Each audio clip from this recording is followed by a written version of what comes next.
হযরতে হাজেরা প্রশ্ন করলেন, ইব্রাহিম, পানি নাই, খাবার নাই, মানুষ নাই, ঘর নাই, বাড়ি নাই, মরুভূমির ভিতরে আমাকে আমার বাচ্চারে ফেলে রেখে যাচ্ছ কেন? কোনো জবাব নাই। দুইবার তিনবার প্রশ্ন করলেন। এরপরে তিনি আবার প্রশ্ন করলেন, বললেন, ইব্রাহিম, এটা কি আল্লাহর হুকুম নাকি? হযরত ইব্রাহিম আলাইহিস সালাম নিজের কলিজার টুকরা সন্তান আর বিবিকে রেখে যেতেছেন ভারাক্রান্ত মন নিয়ে। তিনি আকাশের দিকে আঙ্গুল উঁচু করে দেখালেন। হযরত হাজেরা বুঝলেন তিনি তো আল্লাহর পয়গম্বর, আমার কোন অপরাধে এভাবে ফেলে যাওয়ার কথা নয়। তিনি বুঝলেন এটা আল্লাহর হুকুম। হযরতে হাজেরা বললেন, ইব্রাহিম রে, নিশ্চিন্ত মনে বাড়ি ফিরে যাও। আমার মনে কোনো চিন্তা নাই, কোনো পেরেশানি আর এখন নাই। আল্লাহর হুকুমে যদি আমাকে এই মরুভূমির ভিতরে ফেলে যেয়ে থাকো, তাহলে আমি ওই আল্লাহর প্রতি এতটা ভরসা রাখি যে এই মরুভূমির ভিতরে জল পানি শূন্য, খাদ্য শূন্য জায়গায় আমি আমার বাচ্চাকে আল্লাহ রব্বুল আলামিন না খাওয়াইয়া মারবেন না। দ্বিতীয় পরীক্ষায় পাশ করল। 3 নম্বরে পরীক্ষা হলো, সন্তান বড় হয়ে গেছে, বুদ্ধি হয়েছে, দৌড়াতে পারে। আল্লাহ রাব্বুল আলামিন হুকুম করলেন, ছেলেকে জবাহ করো। কত বড় আগুনের পরীক্ষা! কোরআন শরীফ বলছে, হযরত ইব্রাহিম আলাইহিস সালাম নিজের ছেলেকে ডেকে নিয়ে বললেন, ইয়া বুনাইয়া ইন্নী আরা ফিল মানামি আন্নী আযবাহুক ফানজুর মাযা তারা। হে আমার কলিজার টুকরা সন্তান, আমি স্বপ্নে দেখেছি যেন আমি তোমাকে জবাহ করতেছি। তোমার রায় কি, তোমার মত কি, আমারে শোনাও। ছেলে পয়গম্বর, ছেলে তার জবাবে বললেন, ইয়া আবাতি ফাআল মা তু'মার সাতাজিদুনি ইনশাআল্লাহু মিনাস সাবিরিন। হে আমার আব্বাজান, আপনি যে ব্যাপারে স্বপ্নের ভিতরে আদিষ্ট হয়েছেন, আপনি তা কার্যকরী করুন। আমাকে এতটুকু অধৈর্যের মধ্যে পাবেন না, আমাকে ধৈর্যশীলদের মধ্যে পাবেন। আমারে আপনি আল্লাহর হুকুম পালন করেন। আল্লাহ পাক শোনাচ্ছেন, ফালাম্মা আসলামা ওয়া তাল্লাহু লিল জাবিন। পিতা পুত্র দুজনই রাজি হয়ে গেল। পিতা তার ছেলেকে কাঁধ করে গলার উপরে ছুরি ধরেছেন। আল্লাহ রাব্বুল আলামিন ইসমাইল জবাহ হোক, এটা আল্লাহ চান নাই, আল্লাহ চেয়েছেন পরীক্ষা করতে। পরীক্ষায় ইব্রাহিম পাশ হয়ে গেলেন।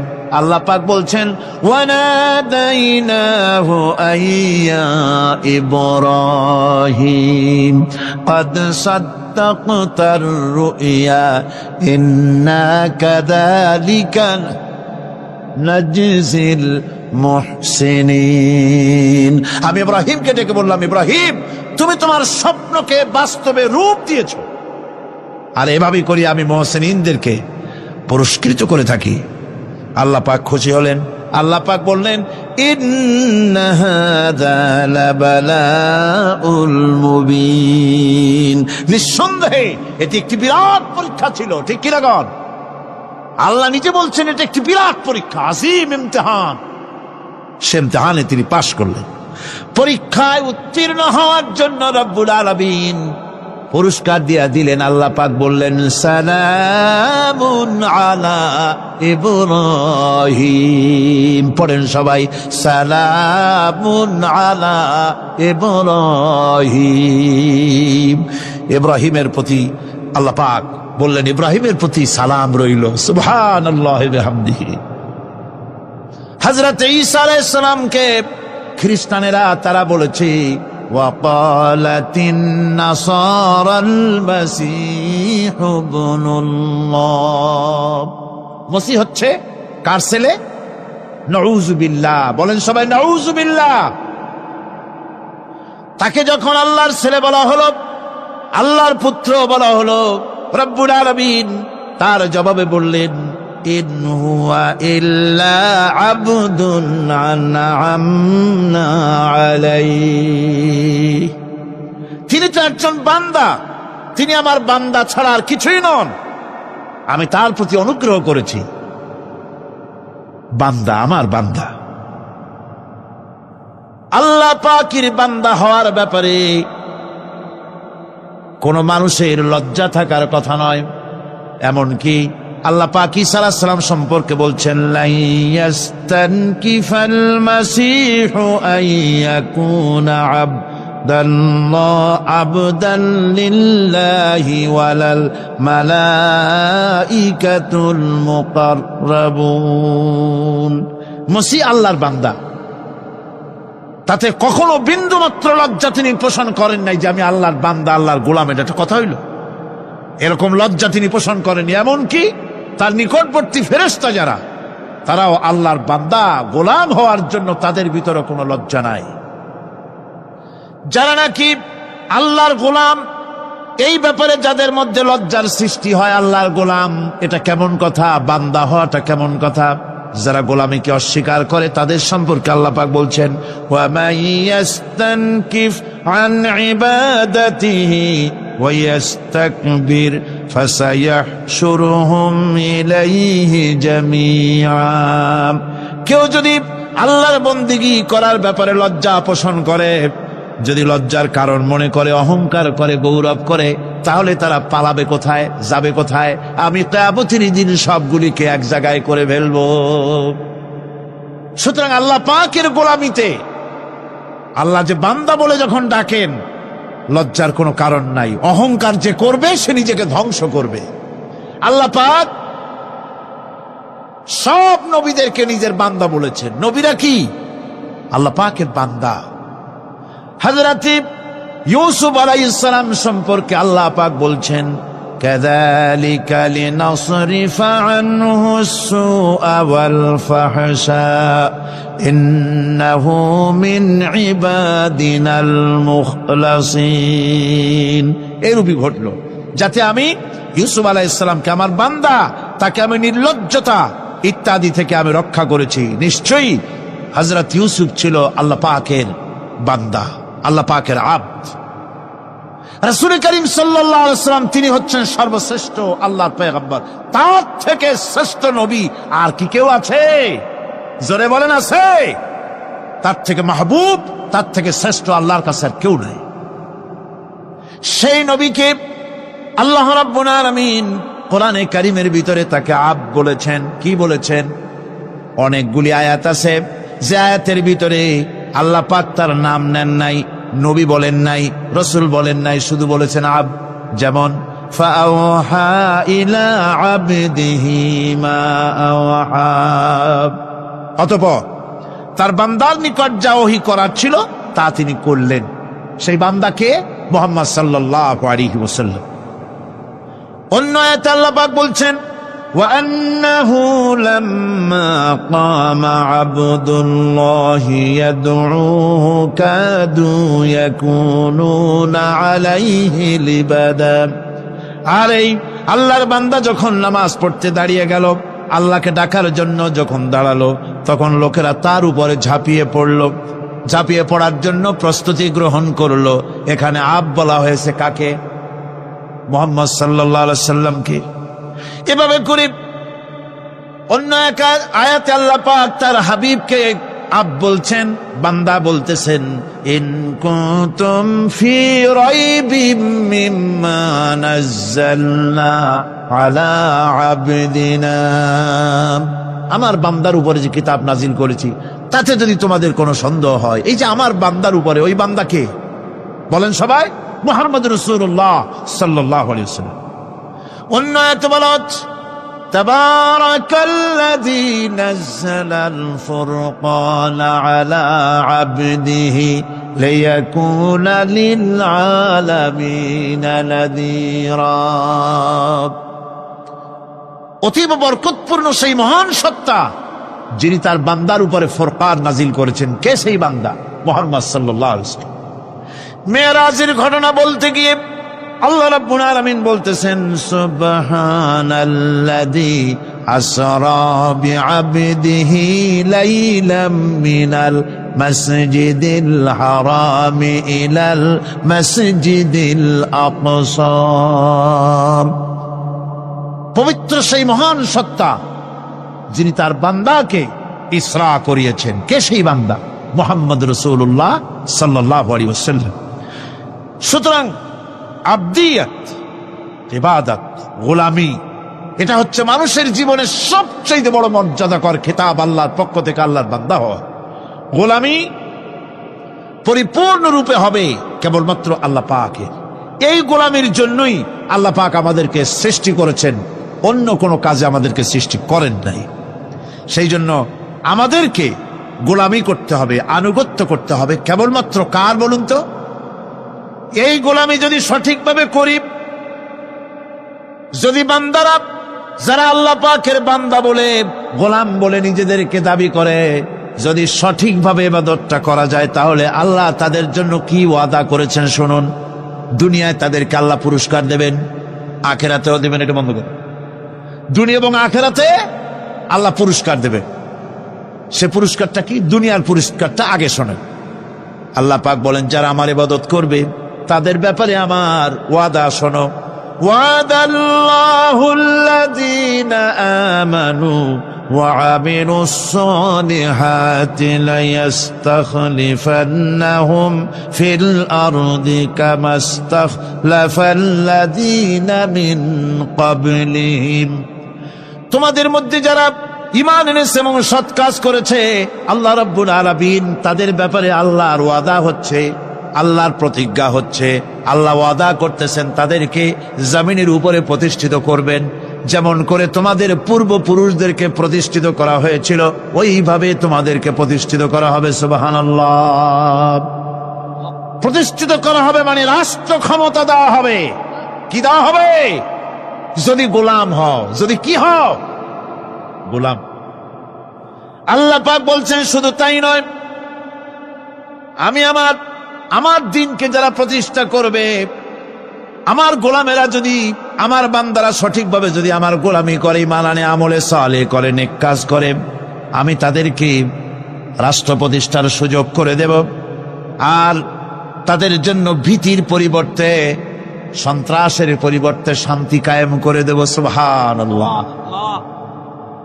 وَلَيُمَكِّنَنَّ لَهُمْ دِينَهُمُ الَّذِي ارْتَضَىٰ لَهُمْ وَلَيُبَدِّلَنَّهُمْ مِنْ خَوْفِهِمْ أَمْنًا।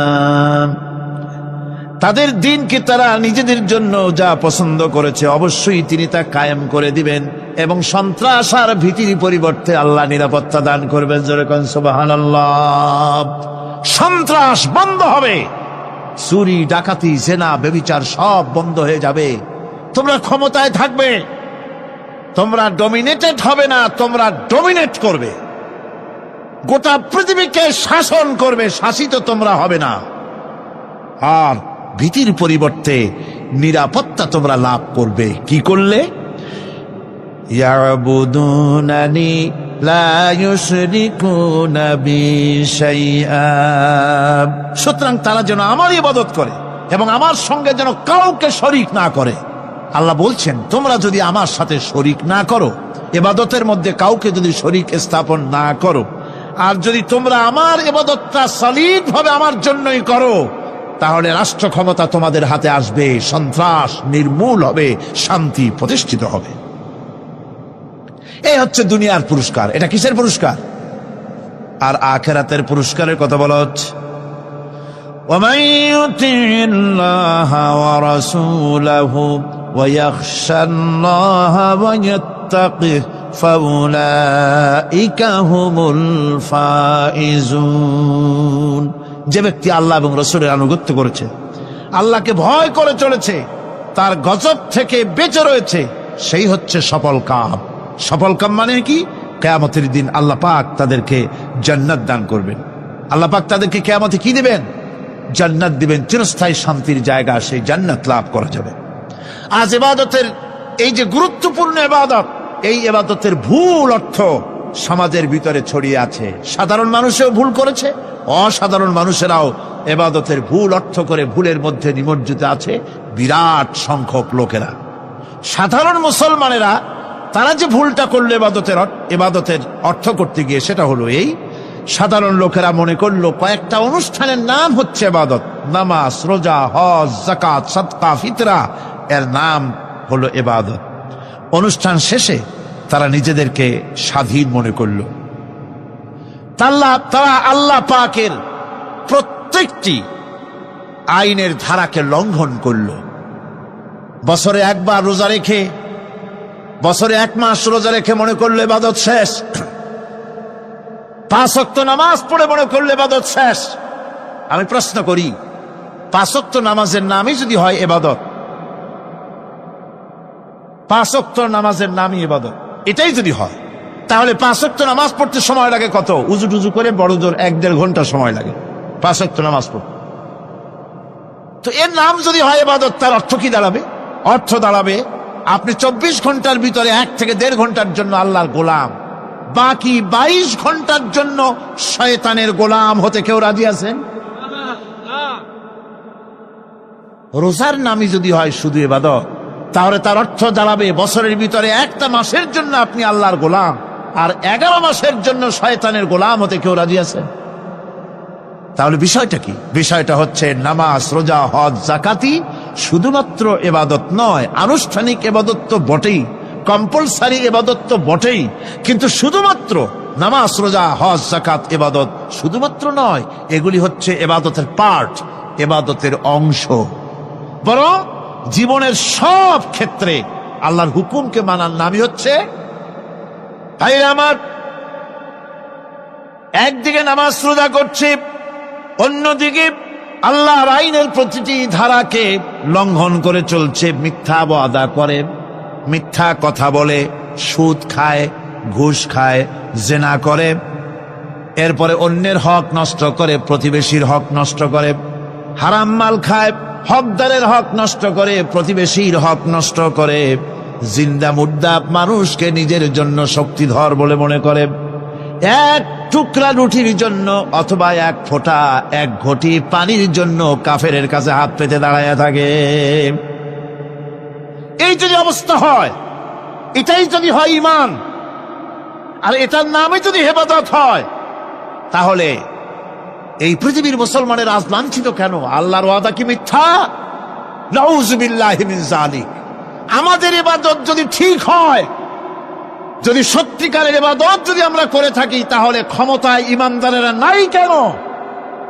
বিশ্বজুড়ে মুসলমানেরা লাঞ্ছিত কেন? তাহলে বুঝতে হবে ইবাদতের মধ্যে বিরাট গরমিল করে ফেলেছি, ঠিক কিনা? লক্ষ্য করুন, যেই লোকটা হজ করতেছে, উমরা করতেছে, নামাজ পড়তেছে, মসজিদ মাদ্রাসায় চান্দা দিতেছে, ওই লোকটি আবার ব্যাংকের থেকে সুদের টাকা নিয়ে ব্যবসা চালাইতেছে। ব্যবসা ঠিক রাখার জন্য, ইনকাম ট্যাক্স ফাঁকি দেওয়ার জন্য ব্যবসায়ীরা 2 ধরনের 3 ধরনের খাতা মেনটেন করছে। কথা ঠিক কিনা? মিথ্যা কথা বলছে, ঘুষ দিতেছে, বেশি করে বিদ্যুতের বিল যাতে না আসে সেজন্য যারা বিদ্যুৎ লাইনে আছে তাদেরকে পয়সা দিয়ে ম্যানেজ করতেছে, ঠিক কিনা? আমি পার্লামেন্টে বলেছি বিদ্যুৎ বাইরের থেকে আনতে হবে না, ঘুরে ঘুরে আবার বিদ্যুতের কথা আসলো। বিদ্যুৎ আনা লাগবে না, কারণ আমার দেশে চাহিদা হচ্ছে 2500 মেগাওয়াট, সেখানে 1800 মেগাওয়াট আমাদের আছে। আরেকদিকে 4টা বিদ্যুৎ প্রকল্প বন্ধ হয়ে আছে। ওই 4টি বন্ধ হওয়া প্রকল্প যদি চালু করা যায়, তাহলে 2900 মেগাওয়াট বিদ্যুৎ উৎপাদিত হতে পারে বলে বিশেষজ্ঞরা বলেছেন। তাহলে আমাদের উদ্বৃত্ত 400 মেগাওয়াট থেকে যাবে। এইটাকে বাইরের থেকে আনার কোনো দরকার নাই। বিদ্যুতের অপচয় বন্ধ করুন, বিদ্যুতের চুরি বন্ধ করেন। মিল কল কারখানা যাদের আছে, লক্ষ লক্ষ টাকা বিদ্যুৎ বিল হয়, কিন্তু লাইনম্যানদের সঙ্গে ম্যানেজ করে গভর্নমেন্টকে ফাঁকি দেওয়া হচ্ছে, ঠিক কিনা? তোমার নামাজের দাম কি? তোমার হজের 4 পয়সা দাম নাই। তুমি রাষ্ট্রকে ফাঁকি দিয়েছ, তুমি জনগণকে ফাঁকি দিয়েছ, তুমি দেশের শত্রু। টেলিফোনের বিল 1000 টাকা, লাখ টাকার বেশি বিল হয়, লাইনম্যানের সঙ্গে ম্যানেজ করে 500, 700, 2000 টাকা দিয়ে সারিয়ে দেয়, ঠিক কিনা? এরা জাতির শত্রু, দেশের শত্রু। এদেরকে ফায়ারিং স্কোয়াডে নিয়ে প্রাস ফায়ার করে উড়ায় দেওয়া উচিত। এরা দেশের দুশ্মন। আজ সিস্টেম লসের নাম দিয়া বিদ্যুৎ চুরির আরেক ব্যবস্থা করা হয়েছে। সিস্টেম লস করে ওনারা নিজেরা, আর এর ভোগান্তি জনগণকে করতে হয়। কসাইয়ের মতো ছুরি দিয়া জবাও করে জনগণের কাছ থেকে সিস্টেম লসের চার্জ আদায় করা হয়। আমি পার্লামেন্টে বলেছি, মাননীয় স্পিকার, সিস্টেম লস এই নামটা উঠায় দেন, এই প্রথা বন্ধ করে দিন। বিদ্যুৎ ধার করা লাগবে না, আল্লাহ আমাদের দেশে যথেষ্ট দিছে, কোনো জিনিসের অভাব নাই। এখানে গ্যাস আছে, তেল আছে, বিদ্যুৎ আছে, পাট আছে, চা আছে, নাই কি? অন্তত 8.5 কোটি টাকার কাগজ গুদামের মধ্যে বন্দী হয়ে আছে। ভারতকে ক্ষতি করার জন্য সে দেশ থেকে কাগজ এনে খবরের কাগজ ছাপানো হচ্ছে, আর 8.5 কোটি টাকার কাগজ নষ্ট হয়ে যাচ্ছে, আমার দেশের কাগজ। সুতরাং বলতেছিলাম একথাই বলতেছিলাম যে ঈমান আল্লাহর গোলাম হতে হলে ভুল করে বসেছি ইবাদতের অর্থ করতে, শুধু নামাজ, রোজা, হজ, যাকাত, মাজারে কিছু চান্দা দেওয়া, আগরবাতি, মোমবাতি, চাদর একটা দিয়া, পীর সাহেবরে 10,000 টাকা চান্দা দিয়া, মোছে তেল মাইখা দাঁত বাইর করে হাসে। বেহেশতে তো গেছি, আর দেরি কত? বেহেশত তুমি যাবা, এত সহজ? দেশকে ফাঁকি দিছ, দেশকে ফাঁকি দিয়েছ, জনগণকে ফাঁকি দিয়েছ, নিজের মেয়েকে ফাঁকি দিয়েছে। বিবাহের সময় টাকা পয়সা দিয়া বিবাহ টিবাহ করায় দিল। ব্যবসা, ধানি সম্পত্তি, বাড়ির সম্পত্তি সব ছেলেদেরকে দিয়ে দিল, মেয়েটারে ফাঁকি দিয়ে দিল। দেয় না এরকম? ফুপুকে ফাঁকি দিল, বোনকে ফাঁকি দিল। এরপরে মোনাজাত করে সবে বরাতে, আল্লাহ আমারে বেহেশত দিও। ফেরেশতারা কয়, মর তুই আগে, বেহেশত তোরে কেমনে দেয় ভালো করে দেখায় দেব। বেটা তুই যাবি বেহেশতে? এত সোজা? ওটা মামু বাড়ির বারান্দা নাকি? এত সহজ নয়। সুতরাং সাধারণ মানুষ মারাত্মক ভুল করেছে এখানে। নামাজ, রোজা, হজ, যাকাত ইবাদত, আর কিছুকে ইবাদত মনে করে নাই। আপনার চাকরি আপনার ইবাদত, চাকরিতে ফাঁকি দেওয়া যাবে না। আপনি সুস্থ মানুষ, মেডিকেল লিভ নিয়ে ওয়াজ মাহফিল অথবা কোনো ইজতেমায় যাওয়া যাবে না, কোনো চেল্লা দিতে যাওয়া যাবে না। মেডিকেল লিভ নিয়ে আপনি সুস্থ মানুষ, কেন আপনি মেডিকেল লিভ নিচ্ছেন? আপনি ফাঁকি দিতে পারবেন না। সরকারি চাকরি করেন, মিল কলকারখানায় চাকরি করেন, ফরজ নামাজ পড়েছেন ভালো কথা, সুন্নত পড়েছেন ভালো কথা, নফল পড়বেন না। জোহরের নফল পড়া বাদ দিন যদি আপনি চাকরিজীবী হন। চাকরি করেন, ওটাই ইবাদত। এর নাম ইসলাম, এর নাম ইসলাম।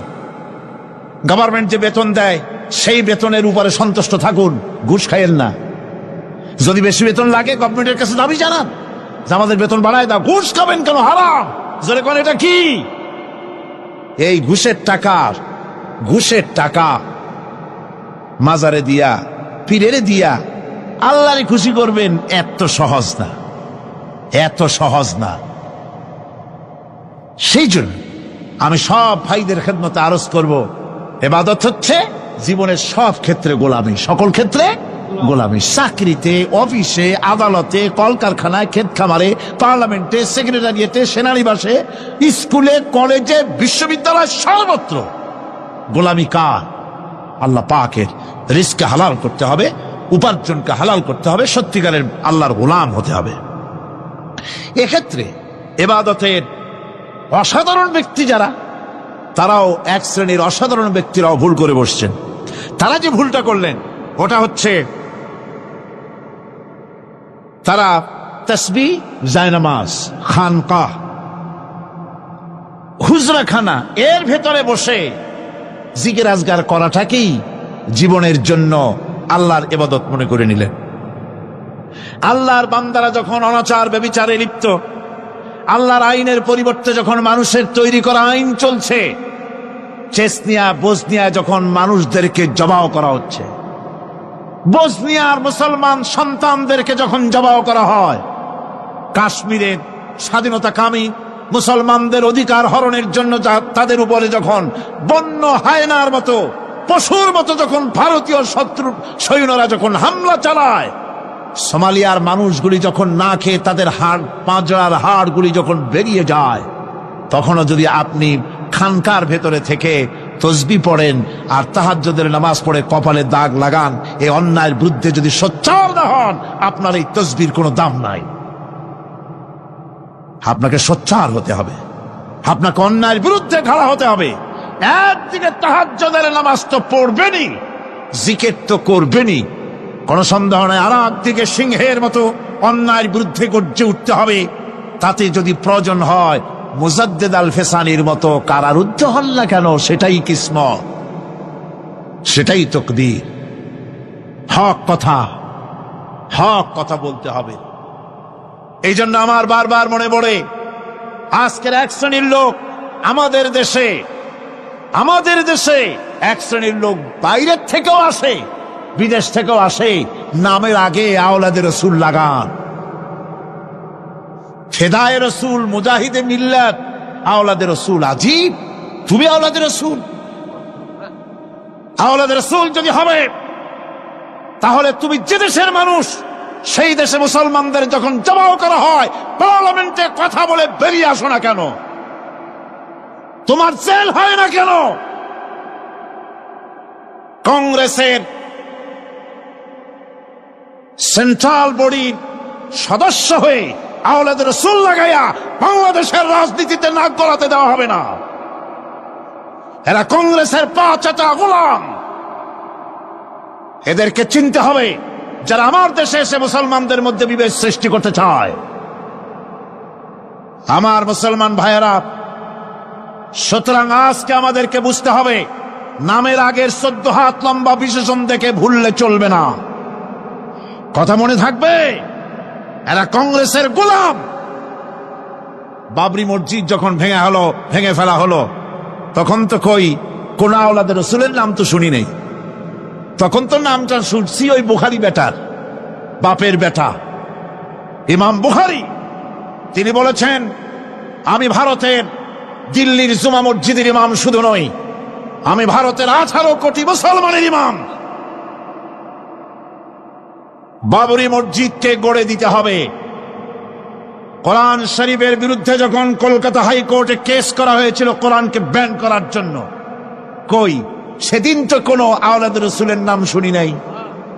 সেদিন তো ওই বুখারী বেটাই বলেছেন, ভারতের হাইকোর্ট থেকে কোন জাজ, কোন বিচারক যদি কোরআন শরীফ ব্যান করা হলে বলে এই কথাটি উচ্চারণ করে, তাহলে আমি তাকে পায়ের তলে পাড়িয়ে ধরে বাম হাত দিয়ে তার জিহ্বাটা টেনে ছিঁড়ে ফেলে দেব।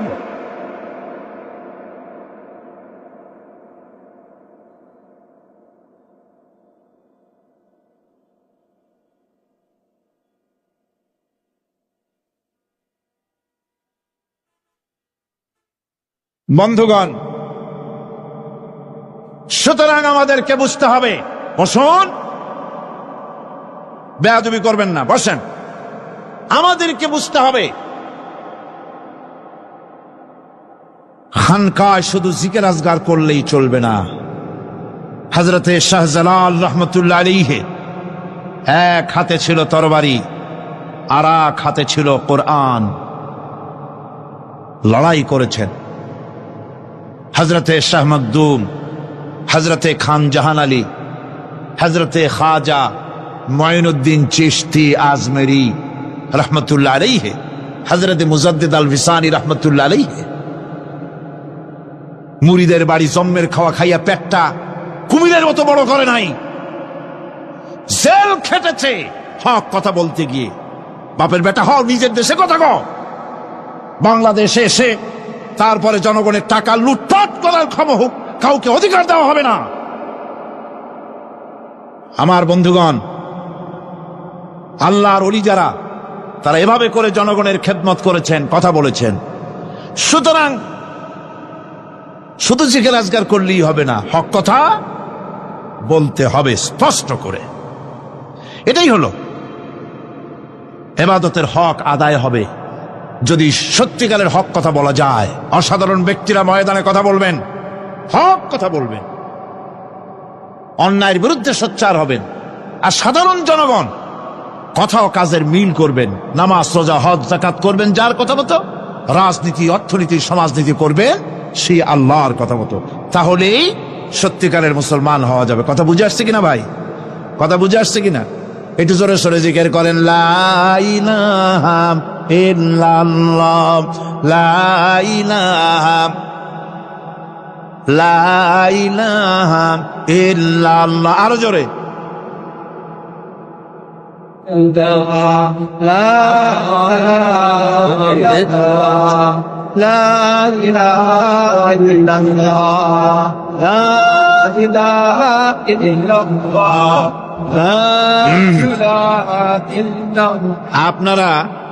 আপনারা যদি মাথা উঠাইয়া দেখতে থাকেন তো কি দেখবেন? মানুষের মাথা আর টুপি ছাড়া তো কিছুই দেখা যাবে না। কাজী ওঠা বসা না করে আজকে এক পবিত্র রাত আমরা আল্লাহর কাছে দোয়া করব। আলোচনার আমি এগিয়ে যাচ্ছি। এবাদত আমাদেরকে বুঝতে হবে। এবাদত যদি না বুঝি তাহলে মুসলমান বলে দাবি করারও কোনো মূল্য নাই। মানব জন্ম বৃথা।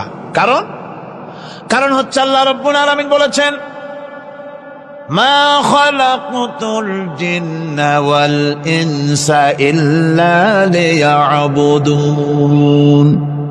মানুষ আর জিন জাতিকে আমি সৃষ্টি করেছি আমার গোলামির জন্য। কার গোলামি? ওই গোলামির পূর্ণাঙ্গ নমুনা যদি জানতে চাই, পূর্ণাঙ্গ নমুনা দৃষ্টান্ত লাগবে। কাকে অনুসরণ করব? পূর্ণাঙ্গ ইবাদতের আল্লাহর গোলামির পূর্ণাঙ্গ নমুনার জন্য কোরআনে কারিমে দৃষ্টান্ত সেট করা হয়েছে। হযরত ইব্রাহিম আলাইহিস সালামের আল্লাহ পাক বলেন, ইয ক্বালা লাহু রাব্বুহু আসলিম ক্বালা আসলামতু লিরাব্বিল আলামিন। তার অবস্থা এই ছিল। কার? ইব্রাহিম আলাইহিস সালামের। তার অবস্থা এই ছিল যে তার রব যখন তাকে বললেন আনুগত্যের মস্তককে অবনত করে দাও, তিনি বললেন, আমি আমার বিশ্বপালকের সামনে মাথাটা নত করে দিলাম। সুবহানাল্লাহ। কোন শর্ত ছাড়াই মাথা নিচু করে দিলাম। এই পন্থায় তিনি যে পন্থাটা অবলম্বন করেছিলেন, এই পন্থায় চলার জন্য তার সন্তানদেরকেও তিনি হুকুম করেছিলেন।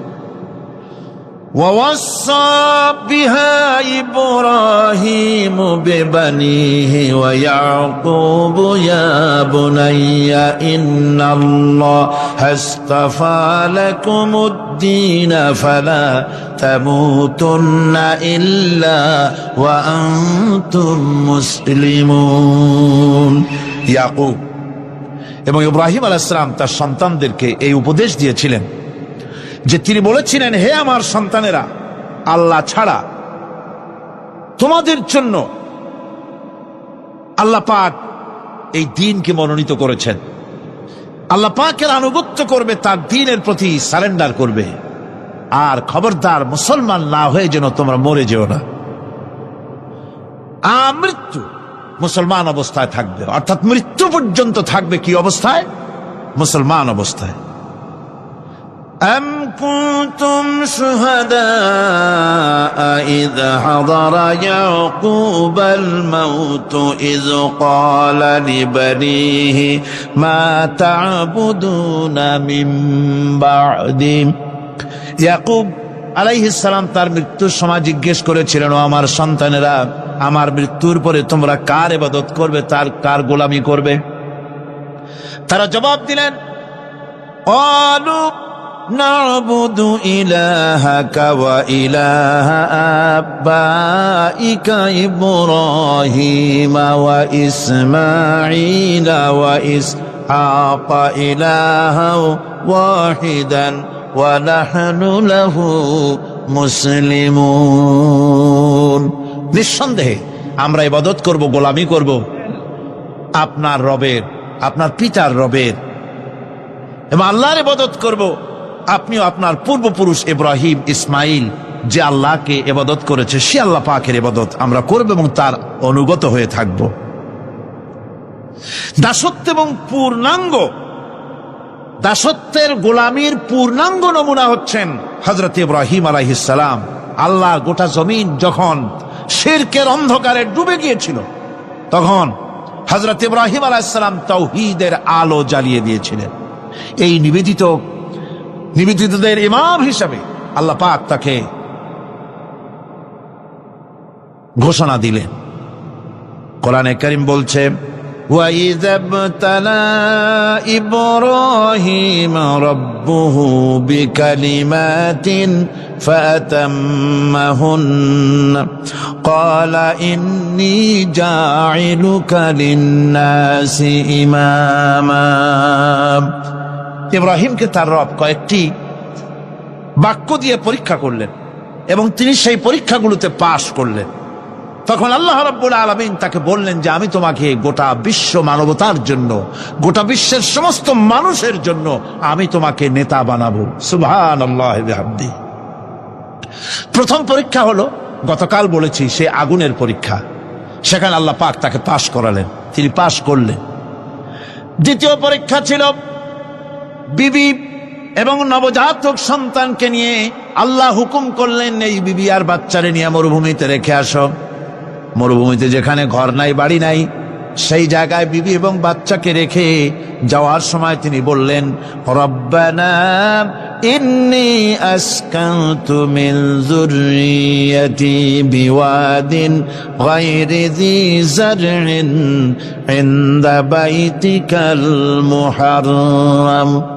হে আল্লাহ রাব্বুল আলামিন, আমি পানি এবং তরুলতাবিহীন এক মরুভূমির ভিতরে আমার বংশের একটি অংশকে এখানে রেখে গেলাম। তোমার ঘরের কাছে পুনর্বাসিত, আমি তাদের কাছে, এই ঘরের কাছে, সম্মানিত ঘরের কাছে রেখে গেলাম। পরীক্ষায় তিনি পাশ করলেন। হযরতে হাজেরা প্রশ্ন করলেন, ইব্রাহিম, পানি নাই, খাবার নাই, মানুষ নাই, ঘর নাই, বাড়ি নাই, মরুভূমির ভিতরে আমাকে আর আমার বাচ্চারে ফেলে রেখে যাচ্ছ কেন? কোনো জবাব নাই। 2 বার 3 বার প্রশ্ন করলেন। এরপরে তিনি আবার প্রশ্ন করলেন, বললেন, ইব্রাহিম, এটা কি আল্লাহর হুকুম নাকি? হযরত ইব্রাহিম আলাইহিস সালাম নিজের কলিজার টুকরা সন্তান আর বিবিকে রেখে যেতেছেন ভারাক্রান্ত মন নিয়ে। তিনি আকাশের দিকে আঙ্গুল উঁচু করে দেখালেন। হযরত হাজেরা বুঝলেন ইনি তো আল্লাহর পয়গম্বর, আমার কোন অপরাধে এভাবে ফেলে যাওয়ার কথা নয়। তিনি বুঝলেন এটা আল্লাহর হুকুম। হযরতে হাজেরা বললেন, ইব্রাহিম রে, নিশ্চিন্ত মনে বাড়ি ফিরে যাও। আমার মনে কোনো চিন্তা নাই, কোনো পেরেশানি আর এখন নাই। আল্লাহর হুকুমে যদি আমাকে এই মরুভূমির ভিতরে ফেলে যেয়ে থাকো, তাহলে আমি ওই আল্লাহর প্রতি এতটা ভরসা রাখি যে এই মরুভূমির ভিতরে জল পানি শূন্য, খাদ্য শূন্য জায়গায় আমি আমার বাচ্চাকে আল্লাহ রব্বুল আলামিন না খাওয়াইয়া মারবেন না। দ্বিতীয় পরীক্ষায় পাশ করল। 3 নম্বরে পরীক্ষা হলো, সন্তান বড় হয়ে গেছে, বুদ্ধি হয়েছে, দৌড়াতে পারে। আল্লাহ রাব্বুল আলামিন হুকুম করলেন, ছেলেকে জবাহ করো। কত বড় আগুনের পরীক্ষা! কোরআন শরীফ বলছে, হযরত ইব্রাহিম আলাইহিস সালাম নিজের ছেলেকে ডেকে নিয়ে বললেন, ইয়া বুনাইয়া ইন্নী আরা ফিল মানামি আন্নী আযবাহুক ফানজুর মাযা তারা। হে আমার কলিজার টুকরা সন্তান, আমি স্বপ্নে দেখেছি যেন আমি তোমাকে জবাহ করতেছি। তোমার রায় কি, তোমার মত কি, আমারে শোনাও। ছেলে পয়গম্বর, ছেলে তার জবাবে বললেন, ইয়া আবাতি ফাআল মা তু'মার সাতাজিদুনি ইনশাআল্লাহু মিনাস সাবিরিন। হে আমার আব্বাজান, আপনি যে ব্যাপারে স্বপ্নের ভিতরে আদিষ্ট হয়েছেন, আপনি তা কার্যকরী করুন। আমাকে এতটুকু অধৈর্যের মধ্যে পাবেন না, আমাকে ধৈর্যশীলদের মধ্যে পাবেন। আমারে আপনি আল্লাহর হুকুম পালন করেন। আল্লাহ পাক শোনাচ্ছেন, ফালাম্মা আসলামা ওয়া তাল্লাহু লিল জাবিন। পিতা পুত্র দুজনই রাজি হয়ে গেল। পিতা তার ছেলেকে কাঁধ করে গলার উপরে ছুরি ধরেছেন।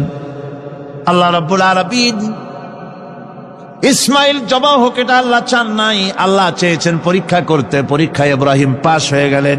আল্লাহ পাক বলছেন, ওয়ানাদাইনাহু আইয়া ইব্রাহিম ক্বাদ সাদ্দাকতার রুইয়া ইন্না কাযালিকা নাজজিল মুহসিনিন। আমি ইব্রাহিমকে ডেকে বললাম, ইব্রাহিম, তুমি তোমার স্বপ্নকে বাস্তবে রূপ দিয়েছো, আর এভাবেই করি আমি মুহসিনিনদেরকে, পুরস্কৃত করে থাকি। আল্লাহ পাক খুশি হলেন। আল্লাহ পাক বললেন, ইন্না হাযা লাবালাউল মুবিন, নিঃসন্দেহে এটি একটি বিরাট পরীক্ষা ছিল। ঠিক কি না? আল্লাহ নিজে বলছেন এটা একটি বিরাট পরীক্ষা, আজিম ইমতিহান। সে ইমতিহানে তিনি পাশ করলেন। পরীক্ষায় উত্তীর্ণ হওয়ার জন্য রব্বুল আলামিন পুরস্কার দিয়া দিলেন। আল্লাহ পাক বললেন, সালামুন আলা ইব্রাহিম। পড়েন সবাই, সালামুন আলা ইব্রাহিম। ইব্রাহিমের প্রতি আল্লাহ পাক বললেন, ইব্রাহিমের প্রতি সালাম রইল। সুবহানাল্লাহি ওয়া বিহামদিহি। ইবাদত এর আনুগত্যের এই উৎকৃষ্ট দৃষ্টান্ত স্থাপনের পর আল্লাহ পাক তার গোটা বিশ্বের মুসলমানদেরকে কিয়ামত পর্যন্ত ইব্রাহিম আলাইহিস সালামকে জাতির পিতা বানায়া দিলেন। সুবহানাল্লাহ। কইতে ইচ্ছা করে না? এইরকমের পরীক্ষা কোন পিতারা দিতে পারছে নাকি? গোটা বিশ্বের সমস্ত মানব মণ্ডলীর জন্য আল্লাহ পাক ইব্রাহিম আলাইহিস সালামকে কিয়ামত পর্যন্ত জাতির পিতা হিসাবে ঘোষণা করেছেন। সুবহানাল্লাহ। মিল্লাতা আবিকুম ইব্রাহিম হুয়া সাম্মাকুমুল মুসলিমিন। তোমরা তোমাদের পিতা ইব্রাহিমের মিল্লাতের উপর প্রতিষ্ঠিত হও। আল্লাহ পাক বলছেন, তোমাদের পিতা ইব্রাহিমের মিল্লাতের উপর প্রতিষ্ঠিত হও। আর আল্লাহই তোমাদের নাম রেখেছে মুসলমান। তোমরা হচ্ছে মুসলমান। আমাদের পরিচয়, ওই যে পরিচয়ের কথা আগে হয়ে গেছে, আমাদের পরিচয় আমরা মুসলমান। আমাদের পরিচয় কি? মুসলমান। এটা প্রথম পরিচয়।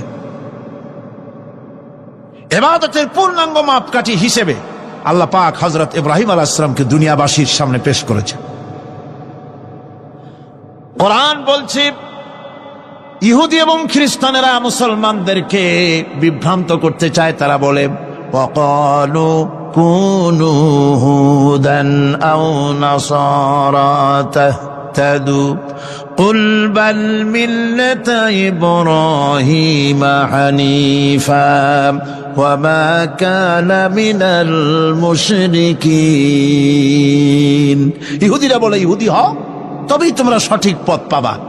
খ্রিস্টানের বলে, খ্রিস্টান হও তবেই তোমরা সঠিক পথ প্রাপ্ত হবে। আল্লাহ পাক বলছেন, এদের সকলকে বলে দাও, বরং তোমরা সব পরিত্যাগ করে মিল্লাতে ইব্রাহিমের ভিতরে শামিল হয়ে যাও। এটাই মুক্তির পথ, এটাই নাজাতের পথ, এটাই আল্লাহর পথ। সুবহানাল্লাহি ওয়া বিহামদিহি। এমনকি রাসূল কারীম সাল্লাল্লাহু আলাইহি ওয়াসাল্লামকে আল্লাহ পাক বলেছেন, আনিত্তাবি মিল্লাতা ইব্রাহিম হানিফা। চারদিক থেকে মুখ ফিরিয়ে এনে মিল্লাতে ইব্রাহিমের ভিতরে শামিল হয়ে যাও, তারই অনুসরণ করো। রাসূল কারীম সাল্লাল্লাহু আলাইহি ওয়াসাল্লাম ইবাদত বা আনুগত্যের সর্বোৎকৃষ্ট নমুনা হওয়ার কারণে ইব্রাহিম আলাইহিস সালাম সম্পর্কে হুজুর বলেছেন, ইন্না ইব্রাহিমা খায়রুল বারিয়া, রাওয়াহু মুসলিম। হুজুর সাল্লাল্লাহু আলাইহি ওয়াসাল্লাম বলেছেন, ইব্রাহিম হচ্ছেন জগতের সর্বোত্তম ব্যক্তি। সুবহানাল্লাহ। সুতরাং আমাদেরকে ইবাদতের নমুনা হিসেবে ইব্রাহিম আলাইহিস সালামকেও মানদণ্ড হিসেবে দেখতে হবে যে কিভাবে তিনি সারেন্ডার করেছিলেন আল্লাহ পাকের দরবারে। এখন আমি আপনাদের সামনে বলতে চাই, মানুষের জীবনে সবচাইতে বড় দুটি চাহিদা আছে। একটা হচ্ছে খাদ্য, আর একটা হচ্ছে নিরাপত্তা। একটা খাদ্য, আর একটা কি? নিরাপত্তা। পেট ভরে খাইতে চাই, আর চোর ডাকাতের উপদ্রব থেকে নিরাপত্তা পেতে চায়। আইন শৃঙ্খলা পরিস্থিতির উপরে যখন পার্লামেন্টে আলোচনা হচ্ছিল, আমি তখন বলেছি, মাননীয় স্পিকার, আমার দেশের সাধারণ ভোটারদের বড় কোনো আশা আকাঙ্ক্ষা নাই। তারা কোনোদিন বলে না যে আমাদের গুলশানে বাড়ি দিতে হবে সকলে, আমাদেরকে মঙ্গল গ্রহে অফিস বানায় দিতে হবে, বাসেরও গাড়ি দিতে হবে। এগুলি তারা দাবি করে না। যারা ভোট দেয়, কষ্ট করে, মিছিল করে, এই সাধারণ জনগণের দাবি হচ্ছে মিনিমাম দাবি, খুবই কম। তাদের দাবি হলো মোটা সুতার কাপড় চাই ইজ্জত ঢাকার জন্য, পেট ভরে খেতে চাই, পোলাও কোরমা বিরিয়ানির দরকার নাই, আর আশ্রয়ের জন্য ছোট্ট একটু ঘর চাই, চোর ডাকাতের উপদ্রব থেকে নিরাপত্তা চাই। কথা ঠিক কিনা? আমি বললাম, স্পিকার সাহেব, আজ পর্যন্ত যতগুলি গভর্নমেন্ট এসেছে বাংলাদেশে, প্রত্যেকটি গভর্নমেন্ট আমার দেশের জনগণের এই ন্যূনতম দাবি, এই আশা পূরণ করতে ব্যর্থতার পরিচয় দিয়েছে। কেউ পারে নাই। যারাই গেছে তারাই তাদের নিজেদের আখের গোছাবার চেষ্টা করেছেন। সব নিজেকে নিয়ে ব্যস্ত, নিজের লোকদের নিয়ে ব্যস্ত, জনগণ নিয়ে চিন্তা নাই। সুতরাং মানুষের চাহিদা হচ্ছে খাদ্য আর নিরাপত্তা। আমরা কি খাদ্য আর নিরাপত্তা সত্যি কি চাই? চাই। খাদ্য যদি চাই ক্ষুধার সময়, নিরাপত্তা যদি চাই ভীতির সময়, আল্লাহ রাব্বুল আলামিন বলেন কোন গভর্নমেন্ট দিতে পারবে না, দুনিয়ায় কেউ দিতে পারে নাই, পারবেও না। ক্ষুধার সময় যদি খাদ্য চাও, ভীতির সময় যদি নিরাপত্তা লাভ করতে চাও, তাহলে ফালইয়াবুদু রাব্ব হাযাল বাইত, এই ঘরের মালিকের ইবাদত কর। কোন ঘর? কাবা ঘর। বলেন কোন ঘর? কাবা ঘর। কাবা শরীফের মালিকের ইবাদত কর। তাহলে কি হবে? আল্লাযী আত'আমাহুম মিন জু'in ওয়া আমানাহুম মিন খাউফ। এই ঘরের মালিকের ইবাদত যদি করো, তাহলে ক্ষুধার সময় তিনি তোমাদেরকে খেতে দিবেন, আর ভীতির সময় তিনি তোমাদের নিরাপত্তা দান করবেন। এ ওয়াদা কার? চিল্লায় বলেন ওয়াদা কার? আল্লাহ পাকের ওয়াদা বিশ্বাস হলো না, এমনই পোড়া কপালের মুসলমান। নির্বাচন যখন আসলো, সলিমউদ্দিন সাহেব আসতেন মঞ্চের উপরে, পরিচয় করানো হচ্ছে। এত আপনারা যার বক্তৃতা শোনার জন্য দ্বীপ্রহরের রৌদ্রে কষ্ট করতেছিলেন, এখন সেই সংগ্রামী জননায়ক, বিপ্লবী সন্তান, তিনি এখন আপনাদের সামনে বক্তব্য রাখবেন। উনি দাঁড়ায় বললেন, ভাইয়ার আমার, বোনের আমার, আমি এবার বোতল মার্কা বাক্স নিয়ে দাঁড়াইছি, আমারে সকলে মিলে ভোট দেন। এবার যদি ক্ষমতায় যেতে পারি, না খাইয়া কেউ মরবেন না, কিন্তু কি খাইয়া মরবে তাও কয় না। মানুষেরা এই কথাগুলি বিশ্বাস করলার সমানে ভোট দিল। হায় রে কপাল! আল্লাহ বললেন, আমার ইবাদত কর, আমার গোলামি কর জীবনের সব জায়গায়, তাহলে ক্ষুধার সময় খাইতে পারবি আর ভীতির সময় নিরাপত্তা পাবি। আল্লাহর কথাটা বিশ্বাস হইল না। এই নামাজ পড়ার মুসলমানের দাম আছে, কম দাম আছে? এ রোজা খাওয়ার দাম আছে? এ মুসলমান দাবি করার দাম আছে?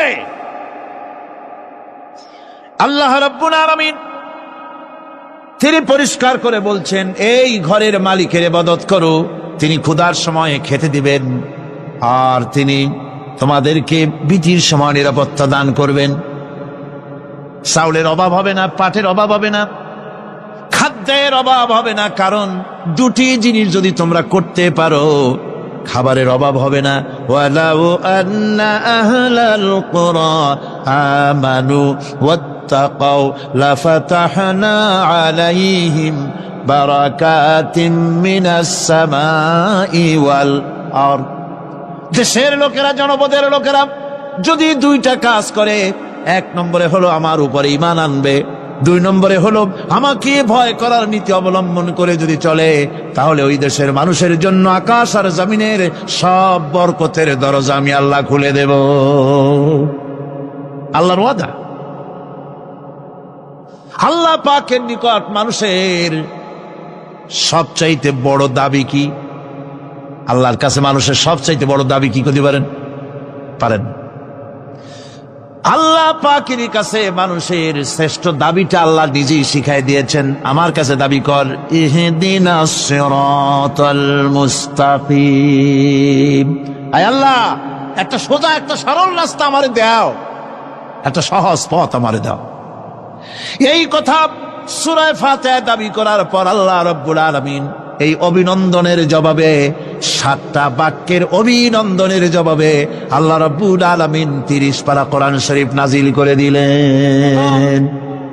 সূরা ফাতিহার এই সওয়ালের জবাবে আল্লাহ পাক বললেন ওয়া আনি'বুদুনি হাযা সিরাতুম মুস্তাকিম। সোজা রাস্তা চাও, আমার গোলামি করো, ইবাদত করো। সব জায়গায় ইবাদত, গোলামি করাই লাগবে। আমার কাছে সোজা রাস্তা চাও, সোজা রাস্তা হলো আমার গোলামি করা। কার গোলামি? বেহেশতে যেতে চান?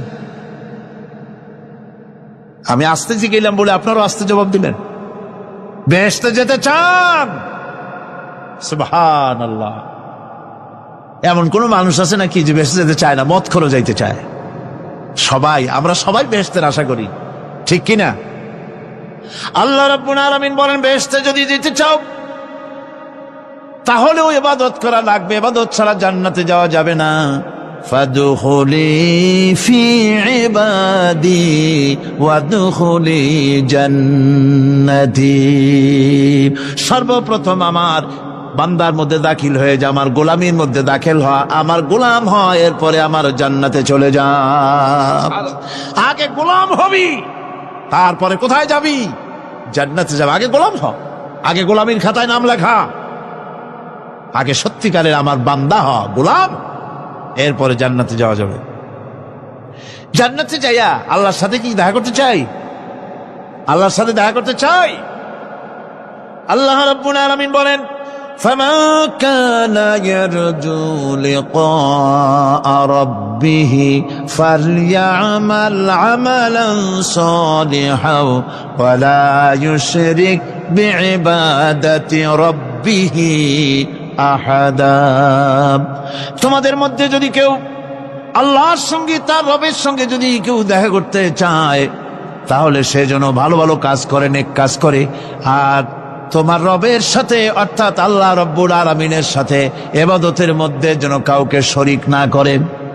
শিরক যদি না করো, খাঁটি গোলাম, খাঁটি বান্দায় যদি পরিণত হতে পারো, কিয়ামতের দিন আল্লাহ রব্বুল আলামিনের সঙ্গে দিদার নসিব হয়ে যাবে। এই গোলামি করব কতদিন? কতদিন গোলামি করব? এই প্রশ্নের জবাবে আল্লাহ রাব্বুল আলামিন কোরআনে কারীমের মধ্যে জবাব দিয়ে দিয়েছেন, ওয়া'বুদ রাব্বাকা হাত্তা ইয়াতিয়াকাল ইয়াকিন।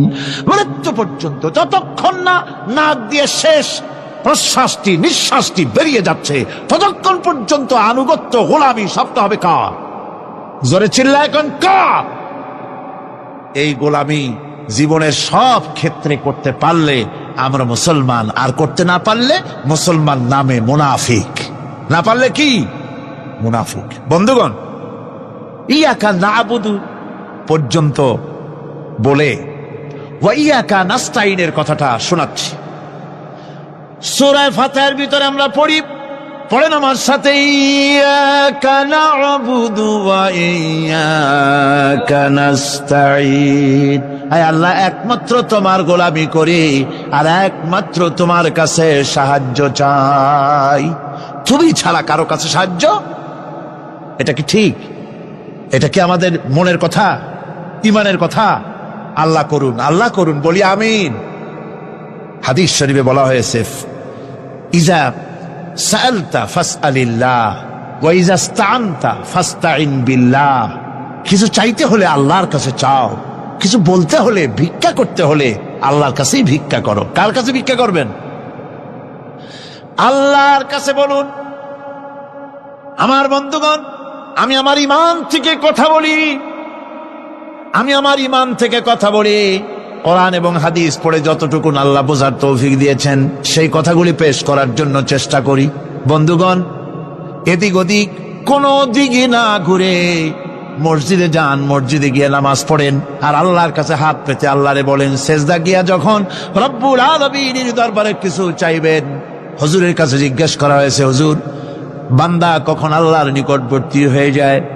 আল্লাহর নবী বলেছেন, বান্দা যখন সেজদা দেয় তখন বান্দা একেবারে আল্লাহ পাকের কাছে চলে যায়।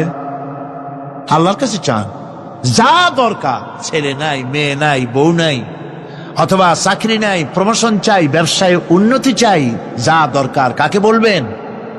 মনটাকে পরিষ্কার করুন, আজকে মনটাকে সাফ করুন।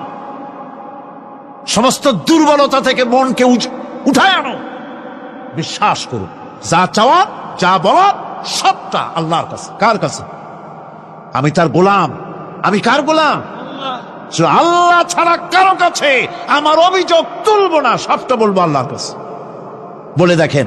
বলে দেখেন আল্লাহ পাক কিভাবে আপনাকে সাহায্য করেন। সুবহানাল্লাহ। ভাইরা আমার, আল্লাহ রাব্বুল আলামিন রাসূল করিম সাল্লাল্লাহু আলাইহি ওয়াসাল্লামকে বলেছেন, ফাইদা ফারাগতা ফানসাব ওয়া ইলা রাব্বিকা ফারগাব। যখন তুমি খালি হাত হয়ে যাবে, দাঁড়িয়ে যাবে এবং তোমার রবের কাছে মিনতি জানাবে, কিছু যখন থাকবে না, তোমার রবের কাছে দাঁড়ায় যাও আর তার কাছে মিনতি জানাও, তোমাকে আল্লাহ ভরপুর করে দিবেন। ভান্ডের কোনো অভাব নাই। আমাদের ভান্ড হচ্ছে যত দেব তত কমবে, আর আল্লাহর ভান্ড যত দেয় তত সমান সমান থাকে, মোটেই কমে না। সুতরাং দয়াল বাবাজান কেবলাজান বাবা কি যে কবে আর কি করবে দিশা করতে পারে না। গান বাজনা, তারপরে গোসল শরীফ, কি জানি হাবিজাবি শরীফ, কোনো শেষ নাই, বেদাত দিয়ে ভরে গেছে। এগুলি বিশ্বাস করবেন না, বেদাত খারাফা, এর সাথে মুসলমানের কোনো সম্পর্ক নাই। গান বাজনার সাথে মুসলমানের কোনো সম্পর্ক। হাতে কতগুলো ঢোল নিয়ে তারপরে মাজারের কাছে গিয়ে ঢোল বাজায়, কবরের কাছে মাথায় কতগুলো চুল, দাঁতে ময়লা, মোজগুলা ঠোঁট দুইটা ঢাইকিয়া দাড়ির কাছে এসে পড়ছে। হায় হায় রে, এই রকমের মোষ আমি মাঝে মধ্যে চিন্তা করি যে দই খায় কেমনে এরা। গাঁজা মদ খাইয়া এগুলো মাজার মধ্যে গিয়ে পড়ে থাকে, আর কি জানি আছে ওইটারে ঘষে আর বলে মদিনা যাব কেমনে, মদিনা যাব কেমন। তুই মদিনা যাবি কেমনে? মদ খেয়ে গাঁজা খেয়ে তুই যাবি মদিনা? একটা কথা হইল? তোর নাপাক কদম আল্লাহ পাকের আরতে মুকাদ্দাসে উঠতে পারে না। বদকার, জিনাকার, শারাবি, কাবাবি, আল্লাহ পাকের নাফরমান। কতগুলা শালু কাপড় গায়ে দিয়া, মাথায় কতগুলা চুল রাখিয়া, তারপরে গ্রামের নামে শরীফ। আশ্চর্য কথা, এই গ্রামের নাম শরীফ, ওই গ্রামের নামের মাথায় গিয়া শরীফ। শরীফ তো মক্কা শরীফ, মদিনা শরীফ, কোরআন শরীফ, হাদিস শরীফ। আর শরীফের দরকার নাই। শরীফের জাত মারছে গ্রামে গ্রামে শরীফ লাগাইয়া। কর্ণফুলী শরীফ, চন্দ্রঘোনা শরীফ। আশ্চর্য কথা, শরীফ শব্দটা ইজ্জত থাকা উচিত, ঠিক কিনা কন? আপনাদেরকে সতর্ক হতে হবে। আনুগত্য এবং গোলামি সকল ব্যাপারে আল্লাহ পাকের করতে হবে। চাইতে হবে কার কাছে? আল্লাহর কাছে। আমার এই কথা আপনাদের মনে আছে কিনা জানি না। সম্রাট শাহজাহানের সময় এক ফকির, এক ভিক্ষুক ভিক্ষা করে বেড়াতো। 70-80 বছর বয়স হয়ে গিয়েছে। এক লোক বলছে, সারা জীবন তো তোমার ছোটবেলা থেকে ভিক্ষা করতে দেখলাম। সে বলল, মানুষের দেয় তো 2 পয়সা, 1 পয়সা, ভিক্ষা ছাড়া করবোটা কি? লোকটি বলল, তোমার একটা পরামর্শ দেই, একদিন সম্রাটের কাছে গিয়ে যে দেখো, একবারে যা দেবে খাইয়া কুলাইতে পারবে না। সম্রাট শাহজাহান কোথায় আছে এখন? দেখো গিয়া মসজিদে আছে। লোকটি মসজিদের বাইরে গিয়ে দেখে সম্রাট একা হাত তুলে বসে আছে, চোখ থেকে পানি পড়তেছে দর দর করে, দাড়ি ভিজে জামায় পড়তেছে। বহুক্ষণ দাঁড়িয়ে আছে। এরপরে সম্রাট তার মুনাজাত শেষ করে বেরিয়ে আসছেন। ফকিরের সঙ্গে দেখা। ফকির বলল, আসসালামু আলাইকুম। তিনি বললেন, ওয়ালাইকুম আসসালাম ওয়া রাহমাতুল্লাহ। ফকির রওনা করেছে। বাদশা বলছে, তুমি তো একজন ভিক্ষুক মানুষ বলি মনে হয়, আমার কাছে তো কেউ কিছু না চাইয়া যায় না, তুমি যে কিছু না চেয়েই চলে যাচ্ছ। ভিক্ষুক বলছে, জাহাপানা, সত্যি কিছু চাইতে এসেছিলাম আপনার কাছে, কিন্তু আপনার অবস্থা দেখে আমার জ্ঞানের চোখ খুলে গেছে। আমি দেখতে পেলাম, আমি যে সম্রাটের কাছে ভিক্ষা চাইতে আসলাম, আমি তো শুধু তাকায় আছি, আমি তো কান্দি না, বরং আমি যার কাছে চাইতে এসেছি তিনি আমার চাইতে আরো নগণ্য ভিক্ষুকের মতো হয়ে কার কাছে যেন হাত পেতে চোখের পানি ফেলে কান্দে। মনে মনে ভাবলাম, সম্রাট কান্দে যে সম্রাটের কাছে, ওই আল্লাহ ছাড়া জীবনে কারো কাছে কিছু চাইব না। আল্লাহর কাছে চাওয়ার অভ্যাস করুন, তিনি দিতে পারেন, সবকিছু তার আছে। এই বিশ্বাস মনের ভিতরে জমাতে হবে, তাহলেই সত্যিকারের মুসলমান আমরা হব। আল্লাহ পাক সত্যিকারের গোলাম আমাদেরকে বানাবেন, আমরা বলি আমিন। মুনাফিকদের আর একটা চরিত্র হলো, তারা যদি আজান শুনতে পায়, আজান এবং নামাজ সম্পর্কে তারা কটূক্তি করে, আজান এবং নামাজ সম্পর্কে তারা কটূক্তি করতে থাকে। এটা হলো মুনাফিকদের আর একটা চরিত্র। আল্লাহ রাব্বুল আলামিন বলেন, وَإِذَا نَادَيْتُمْ إِلَى الصَّلَاةِ اتَّخَذُوهَا هُزُوًا وَلَعِبًا। যখন আজান তারা শোনে, যখন নামাজের দিকে তাদেরকে ডাকা হয়,